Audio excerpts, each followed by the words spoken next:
All right, everyone. Welcome once again to the Faces of Business. I am your host, Damon Pistolka, and I am so excited today for our guest.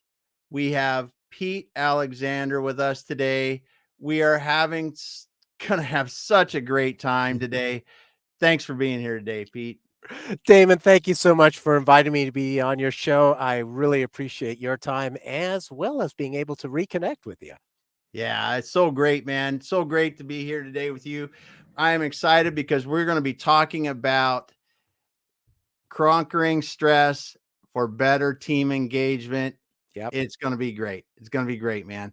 So let's get going and get started here. I've got a little technical difficulty I'm taking care of here. I'm getting it done right now. And just give me just 1 second. Look at Uh, you multitasking. I'm multitasking here. I'm going to stop this. We're just going to go the way we are.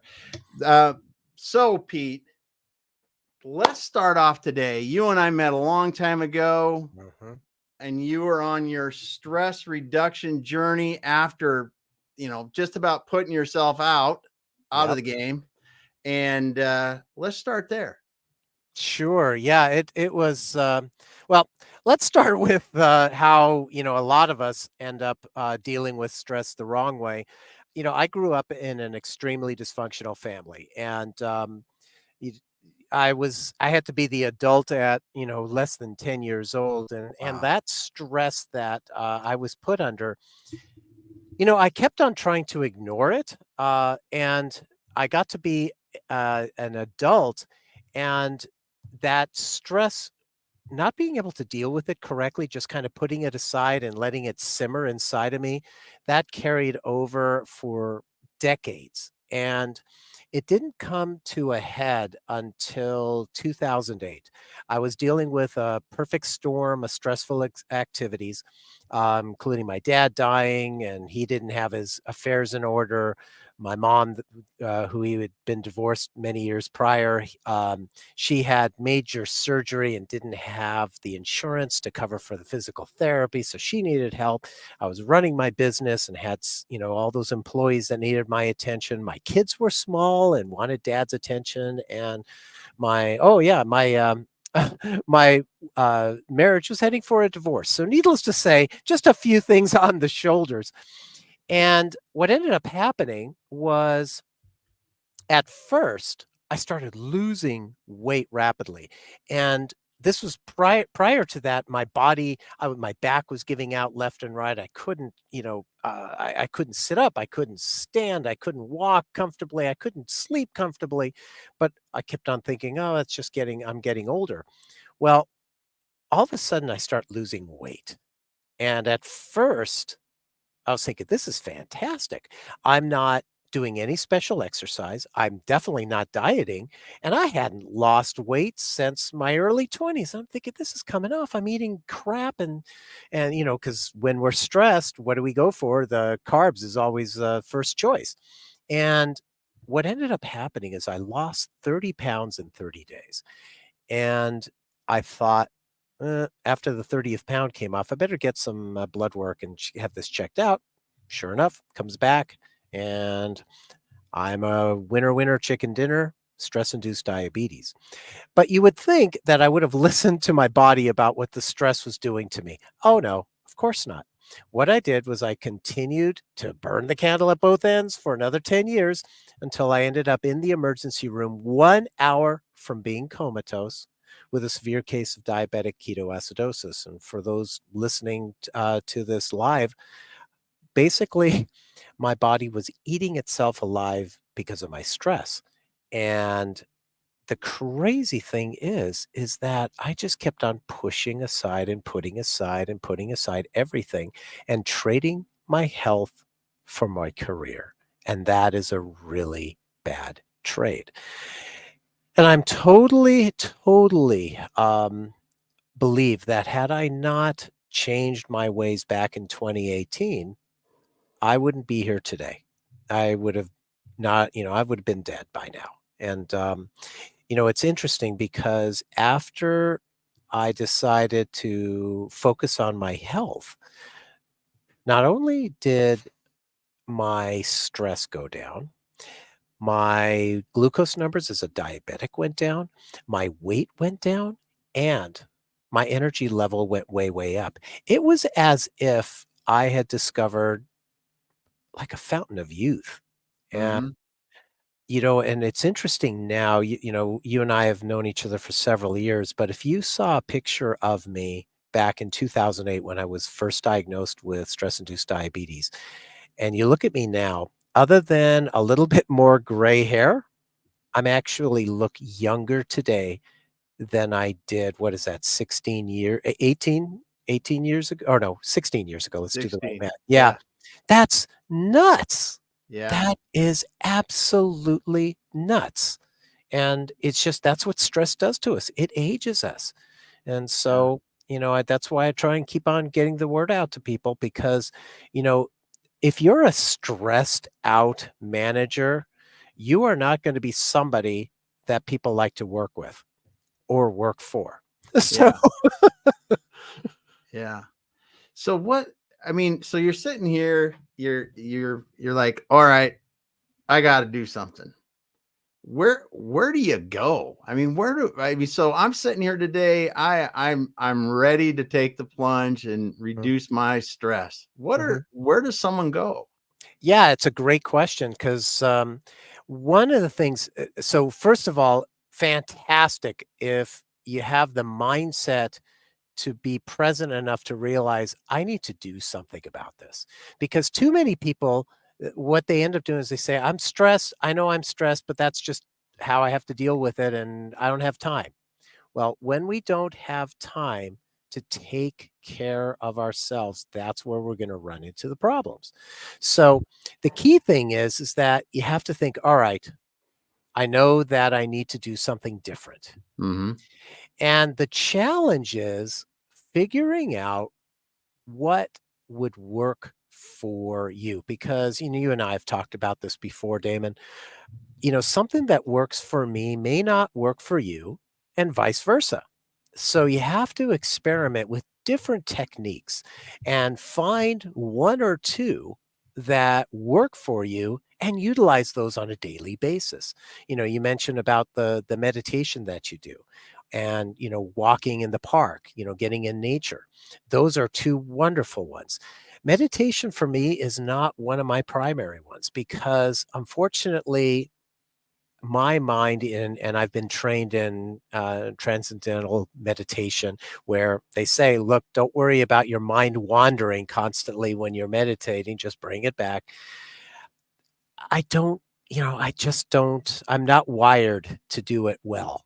So Hmm. I do several other things, and one of them is taking walks in nature. That's a beautiful one that you can do, but it doesn't have to be something where you have to spend a lot of time doing it. There's activities that you can do that take 1 minute, literally, and that is something that even if you take 1 minute a day and you do that regularly, the compound benefits over time will be enormous. You just have to do it, make it a habit.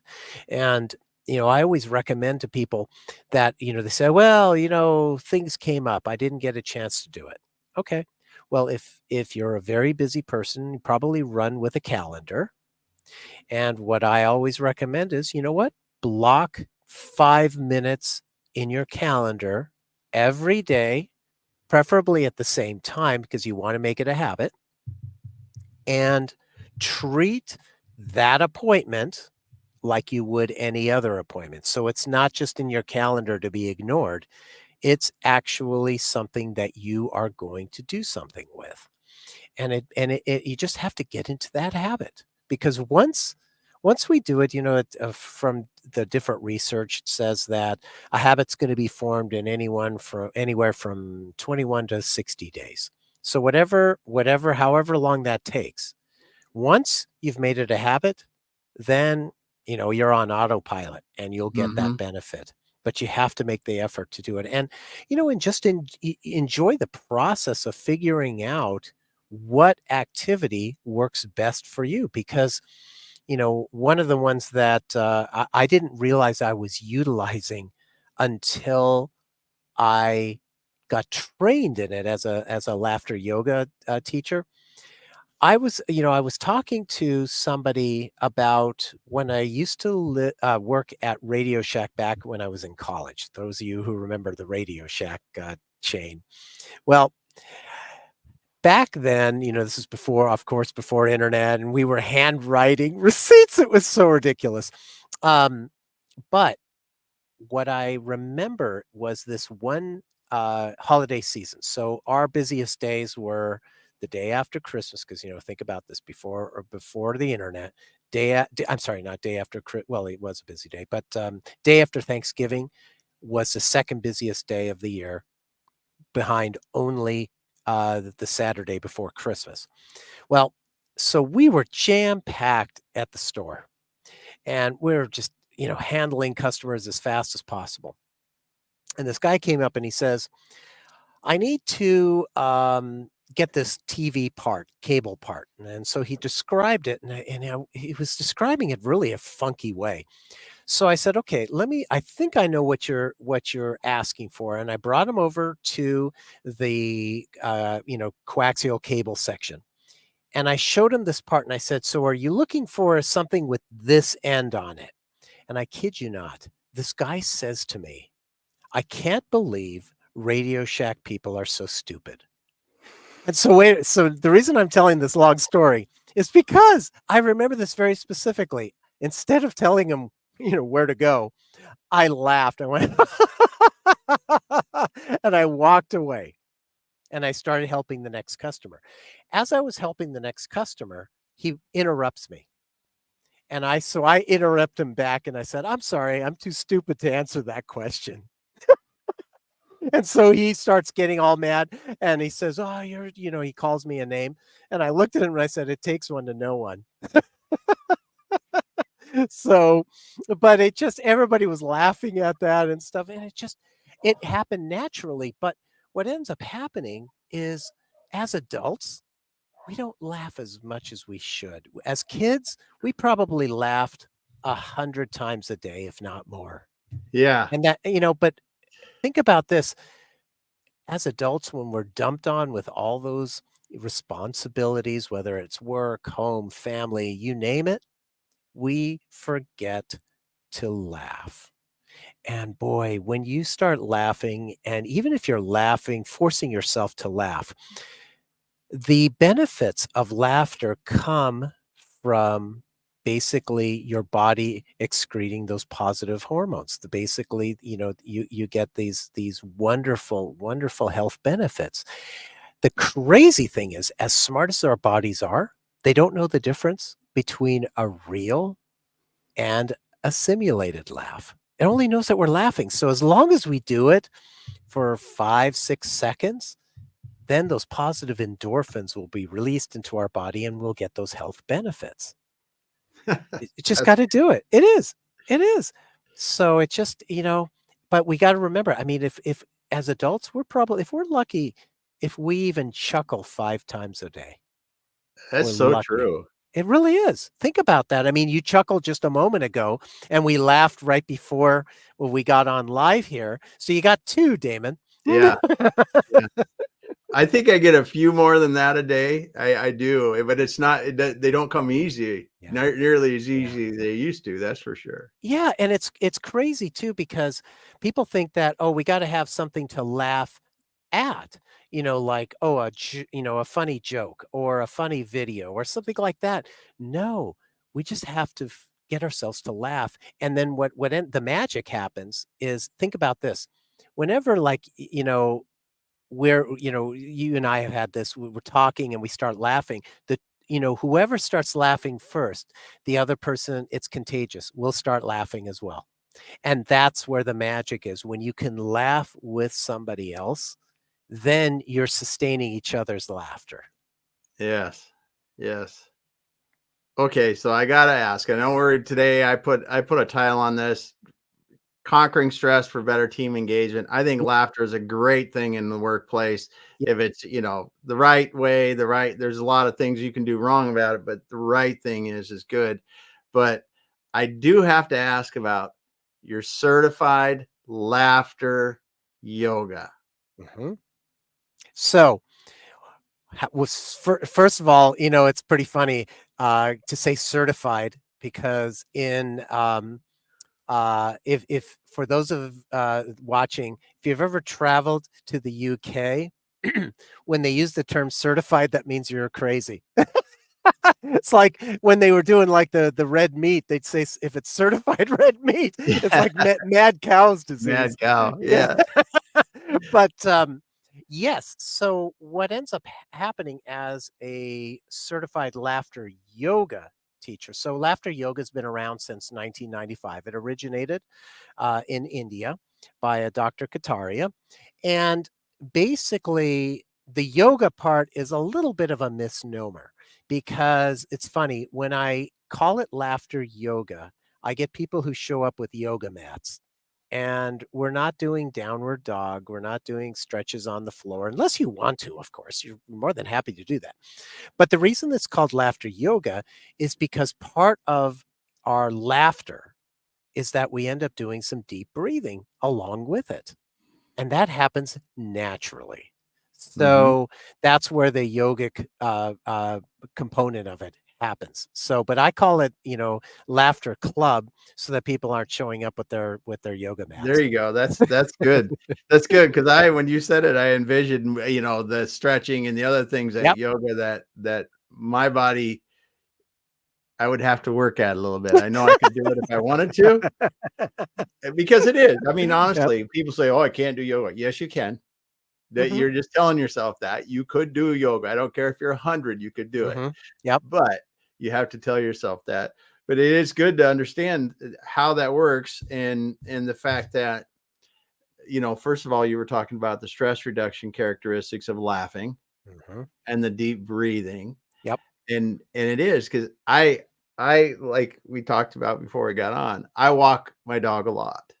The one thing I see in society today, the people I pass on the street, because I pass a lot of people walking. We're out Hmm. getting some Hmm. exercise. We're out in the sun. Yesterday it was, it was this area, it was Gorgeous. 70 degrees, gorgeous, light breeze. Why the heck aren't people smiling when you're outside? Why the heck is, Exactly. I mean, because you're this, you just, you could be in so many worse places, and we're out there Hmm. just relaxing, walking.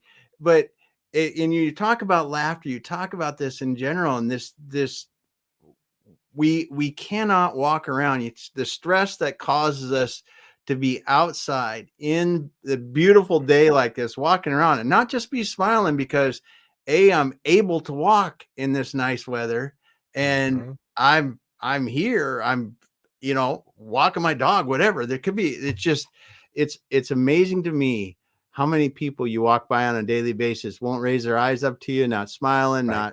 not doing anything. Yep. And man, I feel sorry that they have not figured out how to reduce their stress to a level that when they're out doing something like that, their mind is free. Right. And you know what? I think a lot of the reason for that is the fact that even when somebody goes, you're walking by somebody who won't make eye contact to you, won't smile, whatever, it's because even though they're outside, they're still connected to their electronics. Hmm. And that's a problem because we have to be able to detox some. And I'm not talking about just, sleeping overnight. We have to disconnect. And, I always think about, now that COVID's over with, I still have gratitude for going to a restaurant because I took it for granted before. Mhm. And, and I remember when I first went into a restaurant after COVID started, and I thought to myself, oh my God, I so miss the buzz that, in a restaurant and the whole experience.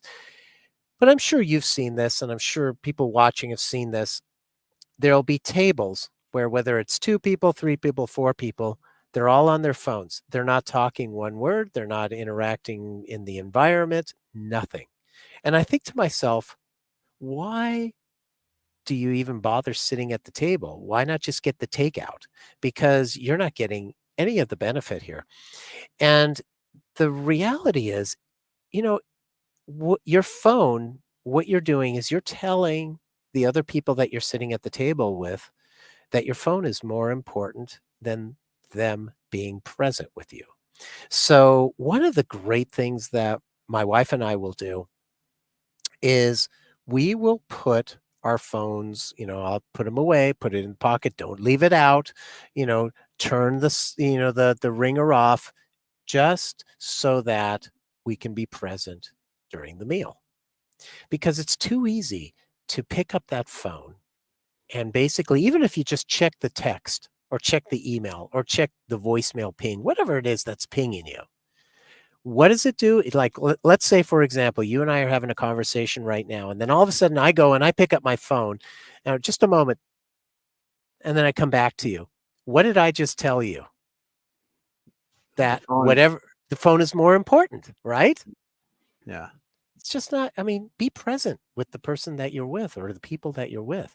And if you can get into that habit, that really works. And especially if it's with people that report to you, those people Yeah. on your team, because you're telling those people that your phone is more important than them. And, you may not mean it to be that way, but that's what you're telling them. And, Hmm. we were making the joke about as you were starting up the recording that you were multitasking. And that's another one that's a killer because think about it. You go into a meeting, you got your computer there, you got your phone there, and somebody's, talking, we're having a conversation, and what are you doing? You're checking your email, you're checking your texts, whatever it is. Well, the problem is we do not multitask well. And men are worse than women in this for sure. But we do not multitask well. And clearly, the studies have shown that multitasking actually creates more stress for us because what ends up happening is we're more likely to make mistakes when we're multitasking. And when we make mistakes, what happens? We have to fix those mistakes. And Hmm. when we have to fix those mistakes, that takes more time. And Yeah. anything you think that you saved in multitasking is totally lost because we have to fix whatever we've made the mistake on. So, Hmm. Yeah, especially when you're doing deep think work, man. There's no way to yes, multitask. You just need to turn everything else off. And yes, you've heard me say this many times. My phone notifications have been turned off for years. mhm, I don't even, if I turn it on because I have to listen, I don't even recognize that it's a phone anymore when it goes off. I'm like, yep, what's going on? You know, yeah, but it helps me a lot because even that bit, and you flip it upside down so you don't see anything, is a huge help for me. But yep, these distractions when we're doing these things is just a huge waste of time. And I think, just like you said, you're not only you're having to go back and redo yourself. It's not as good as not as good as you could have done when you're doing the things you're doing, but it also increases the stress because you're trying to get your mind to do something it's really not meant to do. absolutely. And you know what's interesting that you mentioned that? So there was a study done, which was really interesting. So they talked about the working on one thing, doing the mind share, one thing versus working on five things. And here's the crazy thing. So you would think that basic math, if we, let's say we have a whole day, 8 hours, and we've got five things we need to work on. You would think that, okay, so 20% is going to be in one project, 20% on the next project, 20%, et cetera, et cetera, et cetera. That's not the case. So if we work on one project, we will be able to spend roughly 8 hours on that project. However, if we have five different projects with distractions where we're thinking, okay, I got to work on this, got to work on that, blah, blah, blah, blah, blah, what ends up happening is we end up losing 80% of our time transitioning from project to project, our mind share. So, what that means is that if we have five projects, we basically spend 4% of our whole day's time on each of those projects. And the other 80% of the time is lost in ramping down, ramping up between each project. So Mhm. it makes it much better to, if you can, to focus as much as you can on whatever you're currently working on. And it's interesting, as you say, you put your phone notifications off. What I do is I go one step further and I leave my phone in a different room. Nope, I do not have it on. I do not have it next to me because it's too easy. It's too Mhm. easy to get distracted. And I remember, I remember when my daughter was first in college, and she was sitting there doing her work, and her phone was right there, and it would just buzz all the time. She'd look at it, respond quickly on a text, and then go back, and then she'd start working on the thing again. And she said, "Oh yeah, I can do that. I can do that." But I know for a fact that if she just ignored her phone, she would save so much time. She Mhm. really would. Yeah. And these are great. I mean, these are great things whether you're at work or home too, because I tell you that the same pressures are both places Yes. to really be able to focus and do what you do. And talking about stress in the work environment and working with people together, what are some of the things that you've seen that are effective, like in a team setting, that could really help a team or a group of people working together to be mindful of stress Mhm. and help the group keep it under check? Yeah, well, first of all, being mindful of it, that's a key one. So, our bodies will give us signals that we're stressed, early warning signs, let's call it. And if we're more conscious of those, so that could be, we get obviously both mentally and physically stressed. And mentally it might be, instead of being able to focus, you've got distractions, a lack of focus. That's a key one. You might also have anxiety about something that may or may not happen in the future, and that's always a bad one, because what do we do as humans? Our nature's thinking, oh, it's going to obviously be horrible, whatever's going to happen. How do you know that? Yeah. It's not. Um and another one, I know a lot of people, sadly, who will just say, oh, you know what, all I do is I hit the bottle, or I've got some medication to take care of it. Well, all those are indicators that you're mentally stressed. So those are early warning signs there. Physically, the most classic one is when we start getting the shoulder and back stiffness, because, for those of us that work at a desk as our primary work, when we're stressed, we tend to hunch over and we don't even realize it. And that puts a lot of pressure on our back and shoulders. So that's one that, if we're starting to feel that, if let's say not having enough getting enough sleep or getting too much sleep, that's an indicator that you're physically stressed. um oh, bad, something wrong with your stomach where no amount of Pepto-Bismol helps. That's a perfect example of being stressed. Having uh the weight fluctuations that Mhm. I mentioned about, like, and that's either gaining or losing weight rapidly. Those are all key ones. So you give yourself, if you pay attention to your body, and you're aware that, yes, I am stressed. That's the first thing that you need to do. And as a team, it's if the teammates are all aware of, okay, we've got some undue stress, and as a team, you come up with what works for the team. So, in other words, a great one. So, if you're the manager of that team and you've got some people who, are constantly checking their messages, let's say it's on Teams, or, it's just a regular direct texts, etc. What ends up happening is you are setting the standard. So, if you are checking your messages constantly, if you are replying to messages constantly, you are setting the standard that everybody should do that. You may not intend to do that, Yeah. but if that's how you're wired. So a great, like for me, part of the reason I burned out is because I am a doer. I want to have my inbox empty at the end of the day. Well, so frequently I would have bosses who would send me a message late at night, and instead of me thinking, okay, I'll deal with it in the morning, no, I just because I yeah, what would happen is I would go to bed thinking about it.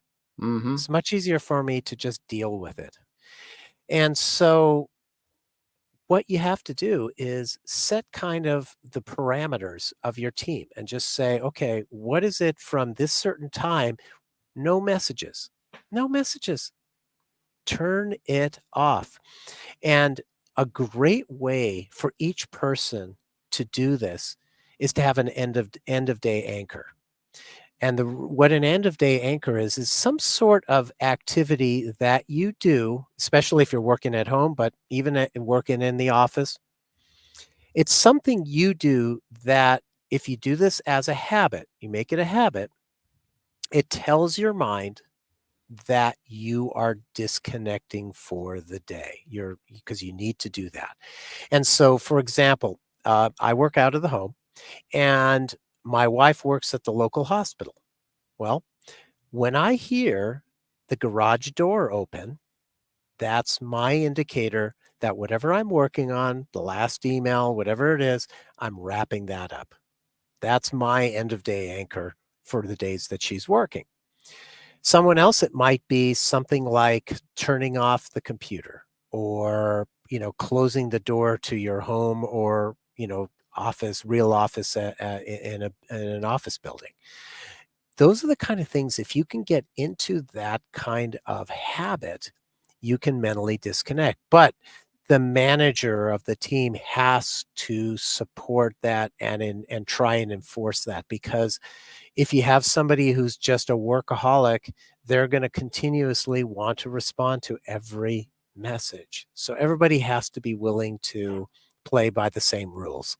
Yeah, and one of the things that I've actually started using, because I am kind of crazy about that once in a while, because I have work time Mhm, almost every day, but not all day. It's like mhm, mhm. I'm gonna spend an hour, I'm gonna do this.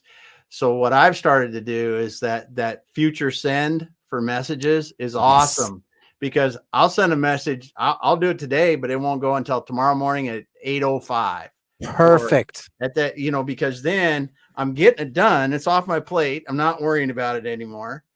And I'm cool with that. And it's off of me and it doesn't affect them. And to really be cognizant of that, we have so many electronic means to do it, to make to satisfy ourselves, because we shouldn't drive ourselves crazy with that. But if it's something you just legitimately need to get done and go, Mhm. that kind of thing is helped me immensely over the years. Yes, and I can speak from it from the last, boss that I had that was a great boss. He did the same thing. So he would say, because I explained to him, I said, look, if you send me something at 10 o'clock at night, I'm going to start working on it, even though I should be getting to bed. Yeah. And so he changed that so that because I actually I was the one that found out about it, that what you were talking about, the delayed send. I said, do me a favor, I know you need to get it off your plate. Go ahead and just put it in the future send and send it to me, at 6 o'clock in the morning, whatever. That's fine. Yeah. Because then you've got it out of your plate too, so it works for both parties, and that is really important. And so just being able to have that open communication with each person. Somebody else, maybe they want to deal with it before they go to bed. I don't know. I mean, Yeah. you want to be able to be flexible enough for each person, Yeah. but it just takes a little bit of extra attention from the manager to be able to know how his or her people want to deal with that. That is knowing your people. And then too, as a leader, you can recognize that stress in people and help to, like you said earlier with talking about something like this, don't be sending that kind of stuff. But also, what are some of the things like if you're sitting in a meeting, say, Mhm. and you go, listen, I can tell that you're the leader, and you're like, yeah, this just isn't good. We're just Yep. wound way too tight Yep. right now. What have you seen that's worked well in those situations? Because I mean, those happen a lot every day, multiple, Yep. gazillion times a day across the world. Those are happening probably right now. Yeah. So what are some things that the leaders can do? So if they're listening today, they go, wow, I'm going to try that tomorrow. Yeah, so a perfect example, and I've used this and I've been part of teams that have done this. It is so important if you sense as a leader that, as you said, wound up, the tensions in the room, don't keep force feeding through the whatever the agenda item is, because that's just going to continue to add to it. You know what? Go ahead and say, you know what? I'm actually sensing this. There's issue here. Let's talk about it. Let's come to a resolution with it. And there's going to be some people who aren't going to want to talk about it, but the people who need to, they can. And that's the thing is, don't expect you're going to have both extroverts and introverts on your team. Don't expect everybody to talk about it. If you just go ahead and say, we need to talk about this, let's clear the air. Okay. Well, the extroverts are more likely going to give their opinion. The introverts are going to be listening and thinking about it. And what you can do is say, okay, we've gone ahead and we've got some of the stuff out in the open. Appreciate it. Always thank people for sharing that. If anyone has some additional thoughts that come up, what you can do is you could just say that come up after the meeting.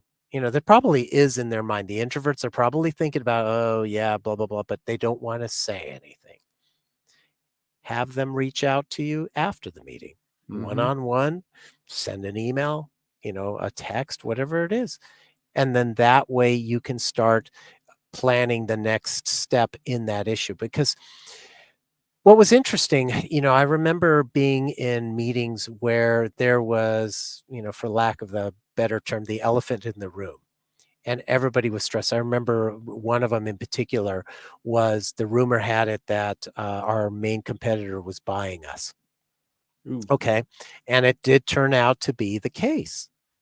Well, the problem is, how do you focus on your normal work when you know that your main competitor is going to buy your company, your employer, and guess what? They're likely going to keep their people around instead of you. So it's really hard to focus. Yeah. Okay, so in a situation like that, as a leader, you do need to get your people to be still productive, but you've got to acknowledge a situation like that. You can't ignore it. And so don't, and if you address it head on, you're going to build more credibility with your people, because they're going to realize that, hey, this person, this leader is willing to talk about the difficult subjects instead of sweeping them under the rug. Yeah. Yeah. I think that too, as leaders get um, more time under their belt, they get more comfortable with uncomfortable conversations, because the Mhm. uncomfortable conversations are the ones that need to be had, but often are the ones that reduce the stress the most. Absolutely. And, another point that you make that I want to expand upon, this uncomfortable. The thing is, and this is not just for leaders, but also for each member of the team, is realize that trying to control the uncontrollable is a complete lost energy stress maker. And that, it happens in so many situations, because when we have a stressful situation, this, Damon, whenever you have a stressful situation, our human nature is that we're going to go ahead and focus on all aspects of that. But the reality is there's only a subset of that situation that we can affect change. We can change something. We can control something. So, in any stressful situation, so let's just take that one back about being acquired by the main competitor. All right. So each member of the team, or you could talk about it as a team. And this one, now that I'm thinking of it, I would have loved to have done this. Is you make 2 lists as a team. What can the team control and what can't the team control? List them all out. And then once you have both lists, then everyone should focus as much energy as possible on what they can control. Because when we can focus on what we can control, what we can affect change in, our stress level goes down. But whenever we focus on stuff that we can't change, we can't control, all that is that's extra stress because we can't do anything about it. Yeah. And it takes all that energy. So, if you think about it, easy math, if we're spending 50% of our time on, the uncontrollable and 50% of the time on our controllable, but we take the mind share that we're wasting on the uncontrollable side and shift as much of that over to the controllable side, now we can actually reduce our stress. Yeah. And that's a key one that a team can do. And it's a great team building activity because everybody can list out, this or that, both from what you can control and what you can't control. And then you've just got it out in the open, and it's a great dialogue to have. Yeah. Yeah. Cause it really, when you dig through the levels of stress, all the way top to bottom, it is in our mind. And it is how we're reacting to whatever situation we're in. And I know it's easily simplifying it, but what you just said there is a huge thing because there's stuff that, like you said, you couldn't control if the company was being sold. You couldn't control that might happen a week from now. You might get laid off because of that. There's nothing you could do about that. The only thing you could control is what you could control, how you did your job, how you approached your work and those kind of things. And as you said, by doing that and filling your time with that, you're not letting your mind worry and stew and do on all the things that you absolutely have no control over. And all it does is drive your stress level up. Absolutely. And it's a great example of this. I used to talk about during COVID is people would just go, "Oh, I can't believe it. Somebody's not wearing a mask or somebody's wearing a mask." And like that, and all these things. And it's like, anyone who's a parent, you're a parent, I'm a parent, has to laugh when they say, "Well, control your kid." I mean, yeah. There's certain things you cannot control. And so and it's so frustrating when we focus on stuff that we can't do anything about. And so, but it feels so good when we can actually make a difference. We can affect change. There's our human nature is we feel calmer when we're under control. Yeah. And so if we can just look at those 2 lists and say, I'm going to focus on those that I can control and ignore as much as possible the ones I can't control, boy, you're going to reduce your stress enormously. Yeah. That's great. That's great. Well, Pete, I want to finish up with one thing because we're talking about some great things for teams. We talked about what you control, what you can't control, getting those big elephants in the room out in the open and talking about them. I think those are a couple great ones. And if people are listening, they didn't hear those earlier ones, go back and listen to that. But I do have to bring up one thing: improv. So I've seen some of your improv videos. They're awesome, by the way. Thank you. I gotta believe that improv helps stress a lot. Huge. If you are comfortable being on stage, obviously. Yeah. Because what's funny is, when I did my TEDx talk and, any regular presentation, there's a certain level of stress that goes into it because, you're at a set time. You have to make sure you get all these different points together. And when it comes to improv, you have no idea. Us as cast members, we have no idea from night to night, and we could be doing the exact same lineup because we do games on stage. We could do the exact same games on stage, and one night would be absolutely completely different than the next night. And the reason is because we take all our prompts from the audience. And so what's great about that for someone like me, there's no script. And so it's literally, if you put in your mind that if you make a mistake, you make a mistake, big deal. And the audience usually laughs more when you make a mistake. So you get out of your head about it's got to be perfect. I got to be really witty. I got to do this. I got to do that. No, you just whatever comes to your mind within reason. Obviously, Yeah, if we have some children in the audience, I'm not going to be yeah, using some select language, etc. But you know. You just basically enjoy being up there on stage and trying to get people to laugh, and that's the thing. And be okay with if a comment, a joke, whatever you say bombs, because in fact, what's even funnier, and I've done this several times, is if I say something and I hear crickets in the audience, what I'll do is I'll say something like that. Oh, I didn't realize there were crickets here in the theater, or something like that, and people will laugh. Or I had this one where I I I was imitating a particular character, and I made this reference for of an old um, commercial, and I thought it was hysterical, and I started laughing, and nobody was laughing.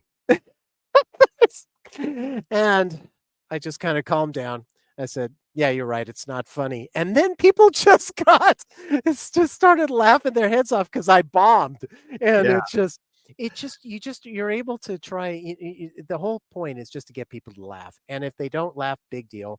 If you've got a cast member, they can save you with a comment, etcetera. It's just you go with it, you don't have that script, and you just enjoy it, and it's all about, in making the audience laugh, and it's different than let's say a comedian on stage, hmm, because in a comedian on stage, he or she is going to have a set number that they're going to do. They've yeah, got, okay, these stories that they're going to tell, and blah blah blah, these jokes that they're going to tell, etc., and they may or may not work. For us, the only thing that is scripted is, okay, we're doing game A, game B, game C, game D, game E. That's it. And the rest of it is completely up to the audience. So oh, that's it's nice. so much fun. And there's sometimes some of the games where I just absolutely love, and there's some that it's like, oh, these are not my favorite, but I have fun with them as well. And it's neat to be able to be on stage and get people to laugh whenever there's, when I have no idea what is going to come out of the audience. Yeah. Yeah, well, like you said, laughter helps with stress. So, I mean, it Absolutely. is this helps everyone in the room when you're doing that. Oh, So, it does. And what's interesting is that when I get done with a show, I am so wired excited oh that wow, oh, yeah, so I usually, I get to sleep really late after a show because I'm wired from the audience and laughing and stuff like that, but it feels so good. And that's the key is that from a stress standpoint, when we do the stuff that we love, we're passionate about, whatever stress that's involved with that is good stress. yeah. It Oh, really good is. stuff. Good stuff. Well, Pete, thanks so much for being here today. I really enjoyed it. We dropped some good information for people that are thinking about how they can get the stress reduced in their lives, their team lives, and really lead take that stress level down, because we can let it kill us or we can beat it. That's really the choice we have. And we don't want the first one of those. That's So exactly thanks it. for being here today. And I want to say thanks, Ron. He had this comment in here. Jealous that you met Dan in person before him. Oh, yeah. Yep. And so Dan's going to try and make it out to Seattle. So we're going to get together there, I suppose, in Edmonds, right? Yeah, there you go. It's kind of the center point. Well, thanks for being here today, Pete. I want to thank all the listeners today. We did have a little bit of technical difficulties on a couple of the platforms, but I'll get that worked out, and we'll get the video up there. Thanks for being here today, Pete. If someone wants to get a hold of you and talk to you about stress relief, what's the best way to do that? Go to PeteAlexander.com or reach out to me on LinkedIn. There we go, Pete. Thanks for being here. I want to thank all the people listening and commenting and all that good stuff. We will be back again with another guest on the Faces of Business. Hang out with me here, Pete, and we'll finish up offline.